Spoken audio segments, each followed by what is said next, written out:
আসসালামু আলাইকুম। আশা করি সবাই ভালো আছো। আমাদের উম, কৃষি গুচ্ছের প্রায় শেষের দিকে আমরা চলে এসেছি। দশম মাইগ্রেশন শেষ। তারপরে দ্বিতীয় বার যে ভর্তি হলো এটাও শেষ।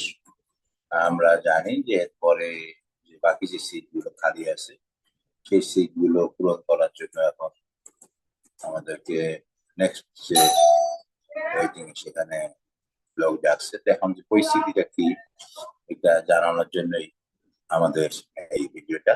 আসলে পরিস্থিতি আমরা জানাইছিলাম বা আমরা অলরেডি বিজ্ঞপ্তিতে দিয়ে দেওয়া হয়েছে যে কোন জায়গায় কোন ইউনিভার্সিটিতে মোট কতটা সিট রয়েছে। তো তারপরও কেউ কেউ আমাকে অনুরোধ করছে যে আসলে এটা ইয়ের মাধ্যমে গ্রাফের মাধ্যমে বুঝিয়ে দিলে সহজ হয়। এই জন্যই গ্রাফ না, এক্সেল ফাইলের মাধ্যমে, এই জন্য আমাদের এই আজকের এই চেষ্টা। আমরা জানি যে টোটাল 1008 জনকে ডাকা হয়েছে এবং এদের মধ্যে 10,000 টাকা জমা দিলেই তারা ভর্তি আশা করা যায় যে ভর্তির জন্য তারা মনোনীত হবে। সেক্ষেত্রে আমরা যদি সিট দেখি, আমাদের যদিও সেকেন্ড ওয়েটিং এর সময় তখন আমাদের 247টা সিট খালি ছিল আমরা বলেছিলাম। সেখানে ছিল পটুয়াখালীতে 65টা, সিবাসুতে কোনো সিট খালি ছিল না, সিলেট কৃষিতে 54টা, খুলনা ইউনিভার্সিটিতে ছিল 46টা, হবিগঞ্জে 38টা এবং আম, কুড়িগ্রামে 44টা, সব মিলাই সিট খালি ছিল হলো 247টা। তো তারপরে যখন তৃতীয় ভর্তি হওয়ার পর অনেকে ভর্তি হয়নি। এই যে পঞ্চম থেকে দশম পর্যন্ত যেগুলো করা হয়েছিল, যারা চান্স পেয়েছিল, অনেকে ভর্তি না হওয়ার কারণে খালি হয়ে গেছে এবং অটো মাইগ্রেশন হয়েছে এবং কয়েকজন হয়তো ভর্তি বাতিল করে চলে গেছে। এই যেটা জেনারেল গুছছে, অনেকে চলে গেছে বা এখনো যাচ্ছে, সেই হিসেবে হয়তো আরো দু একটা সিট খালি হইতে পারে। তো যার জন্য এরপরে যখন আমরা দেখলো যে পরবর্তী যে সিট খালি হলো, সেখানে পটুয়াখালীতে দেখা গেল 122টা, সিবাসুতে 6টা, সিলেট এগ্রিকালচার ইউনিভার্সিটিতে 69, খুলনা এগ্রিকালচার ইউনিভার্সিটি সিলেটে হলো 79, Sylhet agriculture university 79, Khulna agriculture university 69, হবিগঞ্জে 50 এবং কুড়িগ্রামে 54। এই সব মিলায় 380টা সিট খালি। তো তার মানে আগে ছিল 247, এরপরে তাহলে ভর্তি হয় নাই এরকম সিট হলো কত, 133 জন তাইলে ভর্তি হয়নি। সব মিলায়ে 380। 380 যদি হয় তাহলে কিন্তু আমরা যেটা দেখতে পারতেছি যে সাধারণত একজনের জন্য তিনজনকে ডাকা হয়। তো তিনজনের চাইতে কম পড়ছে কিন্তু, হ্যাঁ। টোটাল যদি আমরা দেখি 1008 ডাকা হয়েছে। তো আমরা যদি ক্যালকুলেশন করি, 1008 সমান 1008 ভাগ 380, তাহলে দেখা যাচ্ছে 2.65। তার মানে একটা সিটের জন্য এখন যারা হবে 2.65।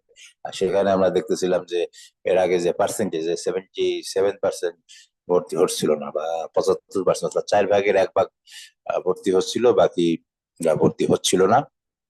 তার মানে যারা আপনারা ইসে করছেন তাদের বেশিরভাগেরই ভর্তি হওয়ার চান্স আছে, গেল এক। আর 2 নম্বর হলো অনেকে জিজ্ঞেস করতেছিলেন যে আমরা কোন দিকে যাবো। শুরুর দিকে যারা আছেন সাধারণত এই যে পটুয়াখালী বা সিবাসু বা কৃষি, সিলেট কৃষি, এগুলোর প্রতি তো আগ্রহ বেশি থাকে। তো যে দেখেন যে যেগুলো তো পুরাতন ইউনিভার্সিটি, সেই হিসাবে কিন্তু পটুয়াখালীতে 122টা, অথবা যারা সিবাসুতে, আপনাদের একেবারে ইয়ার ওয়েটিং তেও সিবাসুতেও যাওয়ার সুযোগ আছে। এবং সিলেট কৃষির এগ্রি ইকোনমিক্স, এগ্রি ইঞ্জিনিয়ারিং, এমনকি বায়োটেকনোলজিতেও ভর্তি হওয়ার সুযোগ আছে, বায়োটেকনোলজিতে সিট খালি রয়েছে। তো যে হিসাবে যারা শুরুর দিকে আছেন তাদের জন্য তো এগুলিতে ভর্তি হওয়ার খুবই সম্ভাবনা আছে। আর যারা কেউ পিছনের দিকে আছেন তারা হয়তো বা দিকে না যেতে পারলো খুলনা ইউনিভার্সিটি বিভিন্ন সাবজেক্ট, এমনকি হবিগঞ্জের 3টা সাবজেক্ট এবং কুড়িগ্রামের 2টা সাবজেক্টই সবার ভর্তির সুযোগ থাকবে। তো সেই হিসাবে আমরা আশা করি 10,000 টাকা আপনারা জমা দিবেন, আজকে ভর্তি জমা দিয়ে ভর্তি কাজ, প্রাথমিক কাজ শেষ করবে। ভর্তির 10,000 টাকা জমা না দিলে কোনো অবস্থাতেই পরবর্তী ভর্তি হওয়ার সুযোগ আর নাই। আর দু একজন প্রশ্ন করছেন যে তার দ্বিতীয়বার যে কোনো কারণে ভর্তি হয়নি, আর ভর্তির সুযোগ আছে কিনা, গণবিজ্ঞপ্তিতে সুযোগ আছে কিনা, উত্তর হলো না। যারা ভর্তি হয় নাই বা এর আগে 10,000 টাকা জমা দেয়নি, বা 10,000 টাকা জমা দিয়ে ফাইনাল ভর্তি দেয়নি, তারা পুরাই বাদ। তাদের আর ভর্তির কোনোই সুযোগ নেই। এবং আপনারা যারা এই যে এখন টাকা 10,000 টাকা জমা দেবেন, তারা কিন্তু সাবজেক্ট পাওয়ার পরপরই করতে হবে, কি বলে, এই যে যাই ভর্তি কনফার্ম করতে হবে। যারা ভর্তি কনফার্ম করে তাদেরই পরে মাইগ্রেশন, অটো মাইগ্রেশন যাই হোক না কেন সুযোগ থাকে। আর আপনি যদি টাকায় জমা না দেন, তো ভর্তি না হন, তাহলে আপনার সিস্টেমে নাই, সিস্টেম থেকে বাদ। আর কোনো অবস্থাতেই কোনো সুযোগ থাকবে না। পরে আর কান্নাকাটি করলে, যেমন চান্স পায় না বা করলেও কোনো আর সুযোগ থাকবে না।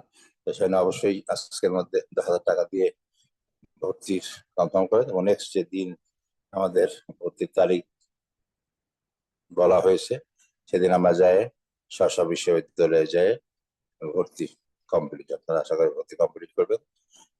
আপনাদের জীবন সুন্দর হোক, ইউনিভার্সিটি জীবন সুন্দর। কৃষি বিশ্বতে অথবা এই বেশিরভাগ ইউনিভার্সিটিতেই হয়তো জুলাইতে ক্লাস শুরু হবে, বিশেষ করে যেগুলো বড় ইউনিভার্সিটি, বাকৃবি, গাকৃবি, শেরে বাংলা, এরা জুনের শেষে অথবা জুলাইতে, বা সিলেটেও জুলাইতে, বা সিপাসু, এগুলোতে এই সময় ক্লাস শুরু হয়ে যাবে।